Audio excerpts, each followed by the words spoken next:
ओम श्री सद्गुरुदेव भगवान की जय। गुरुर्ब्रह्मा गुरुर्विष्णु गुरुर्देव महेश्वरा, गुरुर् साक्षात् परब्रह्म तस्मै श्री गुरुवे नमः। अखंडमंडलाकारं व्याप्तं येन चराचरं तत्पदं दर्शितं येन तस्मै श्री गुरुवे नमः। ओम श्री सद्गुरुदेव भगवान की जय। शंका समाधान। परम पूज्य श्री स्वामी अड़गड़ानंद जी महाराज की अमृतमय वाणी। प्रसंग आर्य, जो सन्मार्ग पर दृढ़तापूर्वक आरूढ़ है आर्य। गीता भाग 1 जीवनादर्श एवं आत्मानुभूति देखें। भाग 2 प्रस्तुत लेख। भारतवर्ष को अत्यंत प्राचीन है। वैदिक युग से ही आर्यव्रत कहलाने का गौरव प्राप्त है, जिसका आशय है आर्यों के निवास स्थली एक ईश्वर के प्रति आस्थावान एवं उसकी प्राप्ति की विहित क्रिया का आचरण करने वाले आर्य कहे जाते थे, जिनकी बहुतायत इस पुण्य भूमि में थी। धार्मिक अनुष्ठानों का संकल्प लेते समय जम्बू द्वीपे भारत खंडे आर्यावर्तैक क्षेत्रांतर्गते कहकर इस व्रत के स्मरण की परंपरा थी, किंतु भारत में प्रवेश करने वाली यूरोपीय जातियों ने फूट डाले और राज्य करों की योजना के अंतर्गत यह भ्रम सृजित करने का प्रयास किया कि गोरे रंग की एक प्रजाति आर्य उन विदेशियों की तरह भारत में आई, जिसने यहाँ के मूल निवासी काले द्रविड़ों को दक्षिण भारत की ओर खदेड़ दिया। इसी विचारधारा का पल्लवन करके कुछ एक यहाँ तक कहने लगे हैं कि ब्राह्मण, क्षत्रिय, कायस्थ, सवर्ण जातियाँ आर्य हैं जो बाहर से आई हैं, इसलिए उन्हें अब यह देश छोड़कर चले जाना चाहिए। यहाँ के मूल निवासी तो चमार इत्यादि दलित एवं पिछड़ी जातियां हैं। ऐसे विषाक्त परिवेश में विचारणीय है कि आर्य कौन है, आर्यत्व का निर्धारण कैसे होता है। संप्रति समग्र भारत में इस प्रश्न को लेकर उलझन है कि भारत में आर्य कहाँ से आए। वास्तविकता तो यह है कि आर्य न कहीं से आता है और न जाता है। आर्य आप में से ही कोई हो जाता है। विचारणीय तो यह है कि अंग्रेज भारत आए तो उन्होंने ही इस प्रश्न को जन्म दिया। इससे पहले मुगल, तुर्क अथवा राजपूत युग में ऐसे प्रश्न की कल्पना तक नहीं थी। तत्समय किसी भी इतिहासकार ने ऐसा प्रश्न नहीं उछाला कि आर्य कहीं बाहर से भारत आए। लॉर्ड मैकाले की प्रसिद्ध उक्ति है कि किसी देश या जाति को सदा सदा के लिए गुलाम रखना है तो उसकी भाषा, उसका इतिहास, उसकी संस्कृति नष्ट कर देनी चाहिए।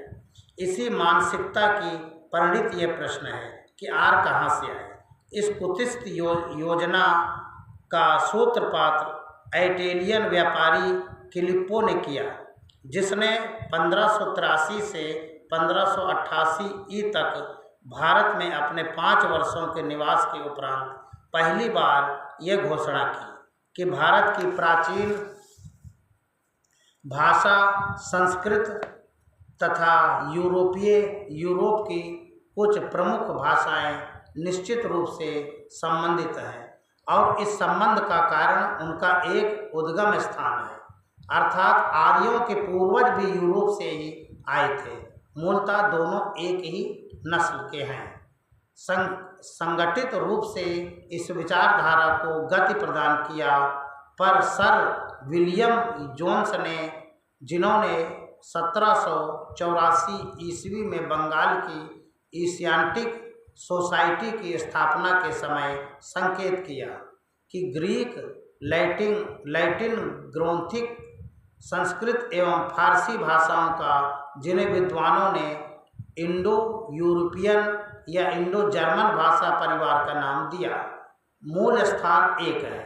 इस उद्बोधन ने विद्वानों को एक नई शिक्षा दिशा प्रदान की।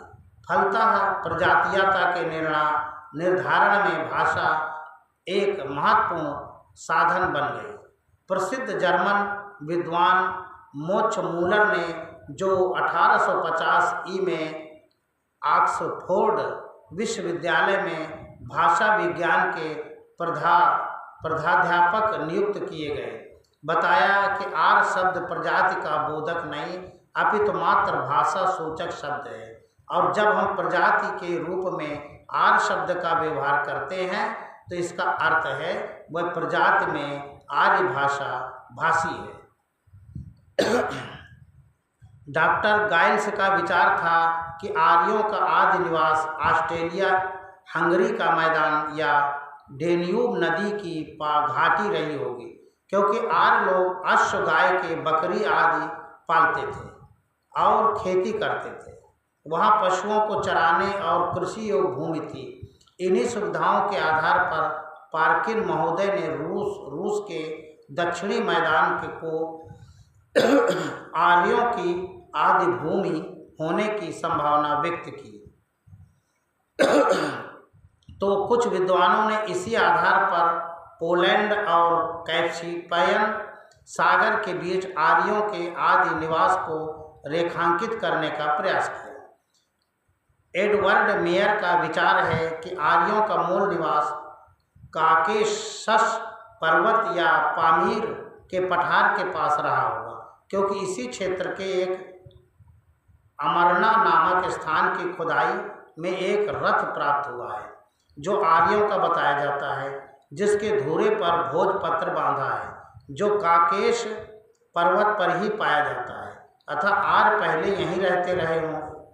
टंकी के बोगाज कोई नामक स्थान पर उत्खनन में कुछ अभिलेख प्राप्त हुए हैं, जिनमें वरुण, मित्र, इंद्र देवताओं के नाम तथा 1, 13, 5, 7 आदि संख्याएं उत्कीर्ण है। देवताओं के मिलते जुलते नामों से मोट्स मूलर, मैक्स मूलर महोदय ने आर्यों का निवास मध्य एशिया होने की संभावना व्यक्त की। कतिपय विद्वानों का विचार है कि सुनहले बाल भारोपीय जाति की विशेषता थी, जिनका स्थान जर्मन प्रदेश रहा होगा। यूनानी देवता अपोलो के बाल सुनहले बतलाए गए। रोमन शासकों के बाल भूरे थे।